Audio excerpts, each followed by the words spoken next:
Hey, what's up, everybody? This is Charles. I want to welcome you guys to another episode of the Dreamerspro Show, where we cover everything from sports, hot topics, classic debates, entertainment, and where we give you guys a fresh perspective on things and how we see them. And in today's episode, the topic is, do some players hate Giannis Antetokounmpo because he's not American-born? So that's the topic I want to get into in today's video. But before we get into that, I want you guys to please make sure you go ahead and hit the like button, hit the subscribe button, and hit the notification bell to be notified whenever we drop our content. Also, make sure you go ahead and check out Dreamerspro Max, an online sports community, place where you can go and start basketball discussions, chat live during games, so many other cool things. If you guys are interested in that, be sure to check that out. We have that linked in the comment section.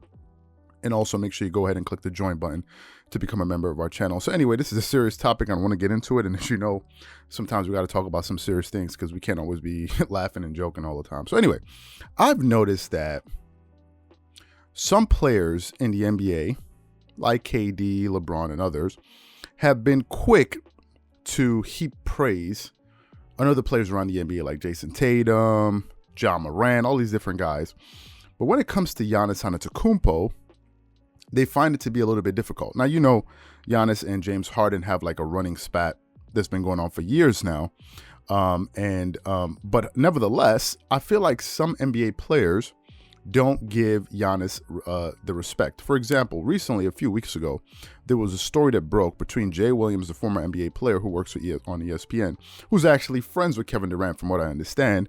And he inadvertently revealed a private conversation that he had with Kevin Durant, where basically, I think they were at a party, where basically KD said, "Don't compare me to Giannis Antetokounmpo."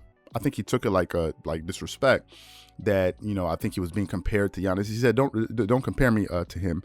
And Jay Williams released, I mean, he basically spoke about that discussion, and KD came out and basically got at him for saying, you know, why would you bring, you know, like basically, like, why would you bring that up? Nevertheless, it seems like some players around the NBA, or a decent amount of players, don't respect Giannis Antetokounmpo. I think his basketball skills, for whatever reason, they just don't respect him, but they respect other players for whatever reason. Now, I even recently heard on the show Speak for Yourself, where Emmanuel Acho, who I like, Marcellus Wiley, who I like, they were talking about a segment, and the question was, can Giannis Antetokounmpo be the face of the NBA? And Acho basically said, you can't be the face of the NBA if no one, or if people can't pronounce your last name. And I was like, okay, I disagreed with that. And if you go and look at that video, a decent amount of people disliked some of the things that they were saying in that video. And I personally myself, I didn't agree with that. I've even recently heard Stephen A. Smith basically come out there and say that, listen, you know, KD's on a whole nother level from Giannis Antetokounmpo, and basically don't compare KD to Giannis Antetokounmpo. So let me say what nobody wants to say, and let me say how actually this is actually starting to come across. A lot of this seems to be a little bit xenophobic, to be quite honest with you. A lot of it seems to be xenophobic because I haven't heard one good reason, not one good reason, why Giannis can't be at least one of the faces of the NBA. I haven't heard a plausible reason. Now, some people say, well, you know, he's not skilled enough. You go back to Shaquille O'Neal.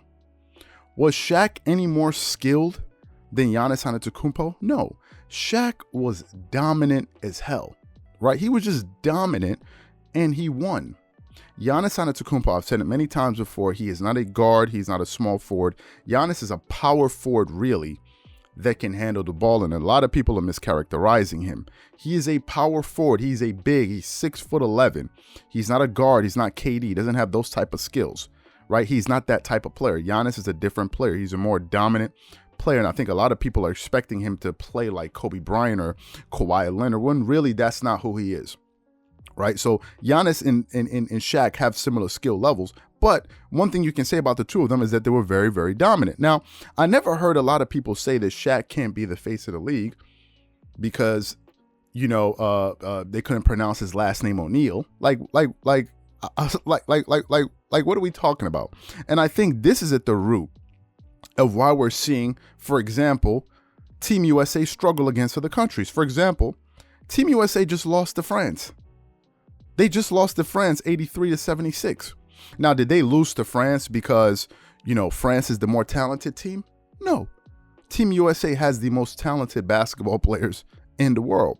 But the reason I think they lost the reason I think they lost to France is that they just don't give France and other countries respect. Let's just call it what it is. Like, let's not go around the bush and say this and say that. We all know what it is. It's because of a lack of respect. They don't respect these countries, and that's the reason why they keep losing to them. You remember Stephen A. Smith came out on TV and he made some comments about some of the foreign players' names and Nigerian players' names. The reason he was mispronouncing their names like that was because he doesn't have respect for them as a people. That's the reason why he did that. If it was a group of people that Stephen A. Smith had respect for, he would have made an effort to try to pronounce their names properly. It's just that he didn't have respect for them. That's the simple reason. We can cut it any way we want to cut it. That's what it was. And because he didn't have respect for them, he wanted to make a joke out of them on national TV to make some people laugh, right? So you're going to make fun of some people's, some players' names just to get a few laughs out of some people. I don't know who you were trying to get a laugh out of at their expense. That's the reason he did that. And it's one of the reasons I took some exception with Kendrick Perkins. Was it just yesterday or the day before yesterday? With some of the comments that he made when they asked the question on ESPN, because I saw the segment, it was on Saturday or Friday. I think it was Saturday, where they had a segment with Kendrick Perkins and I think a former NFL player. And the question was, because we've had some pushback in the comments about this, the question was, who is the biggest athlete in the world today? That was the question. Who is the biggest athlete in the world? And I was like, and I think the first guy said Tom Brady, and Kendrick Perkins said LeBron James, and I'm like, wait, what? Does Cristiano Ronaldo and Lionel Messi, do they not play soccer? I said it then, and I'll say it now. The question is, who is the best in the world? Last time I checked, the United States is not the world. It's not the world. There are about over 7 billion people in the world. The majority of them don't, like, I think the United States had 365 million, 370 million people, if I'm not mistaken. So you can't come out there and make a statement like that. You have to be more informed. You can ill afford to be at that level and not have the proper information. There's no way you can't know it's Cristiano Ronaldo. It's inexcusable. You're a sports media global a global network. If some of you didn't know, ESPN covers cricket. They cover Formula One. It's a worldwide, they said the worldwide leader in sports. So for you to come out there and not mention Cristiano Ronaldo, it just shows how misinformed you are. And secondly, you're misinforming people, because people will watch that and they'll run with that and believe that, when in reality, it's not even close to being the case. However big LeBron is, however big he is in your mind, Ronaldo is at least twice as big. However big he is, Ronaldo is twice as big globally. And if we're talking about Lionel Messi's up there. If you think of Kobe Bryant, and I think this is one of the reasons why Kobe Bryant was so accepted around the world. Kobe Bryant was just as big in the United States as he was outside the U.S. He was just as big, and I can even make an argument that he was even bigger outside the U.S. than he was in the States. Kobe Bryant was a global icon because Kobe accepted foreign players. He did. He accepted them. He embraced them. Pau Gasol. He respected Pau Gasol. He used to say, Pau Gasol, you're one of the best players in the world. And it was true. You have Pau Gasol. He respected Pau Gasol. Even Giannis Antetokounmpo. Even Luka Doncic. You saw him on the sideline trying to speak his language. Giannis, he would challenge him, what is it, MVP and then championship. Kobe respected foreign players because he knew in order for the game to grow, you have to bring in a global market. It just can't be in the States unless you don't want to expand. So Kobe respected foreign players. And I think it's just inexcusable that in the world that we live in today, you can have somebody like Kendrick Perkins come out there and say, oh, the biggest athlete. No, you got to be more informed than that. You got to travel. These guys make millions of dollars a year. Get on a plane, go around the world, see some things, see some different colors, listen to some different languages, listen to some different music, taste some different food. Because then when you have a broader mind, when you're more open-minded, when you speak on TV, you can actually be informing people instead of misinforming them. Because basically, you're limited to your ignorance. Sorry to be blunt, but literally, that's what it is.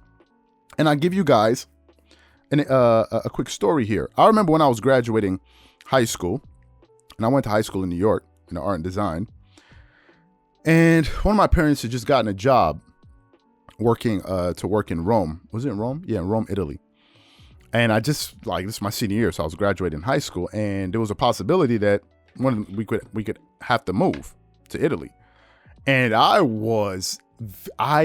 just detested the idea. I was totally against leaving New York to go to Italy, because I was like, first of all, Italy, I don't know anything about Italy.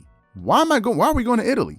Number one. Number two, I had all my friends were in New York. All of my friends in the United States. So I'm like, you want me to go to Italy where I have no friends? I know no one. I'm leaving all of my friends behind. Everything that I know, they speak a different language, and you expect me to go? I remember jumping on the plane, going there, and I was so depressed. And when I got there, it was an adjustment period. I was like, okay, I didn't know anything. There was a different language, all these different things. After some time, once I decided, you know what, try to have an open mind. Once I started accepting and seeing different things and learning, but it was one of the best things that happened to me. One of the best things that ever happened to me.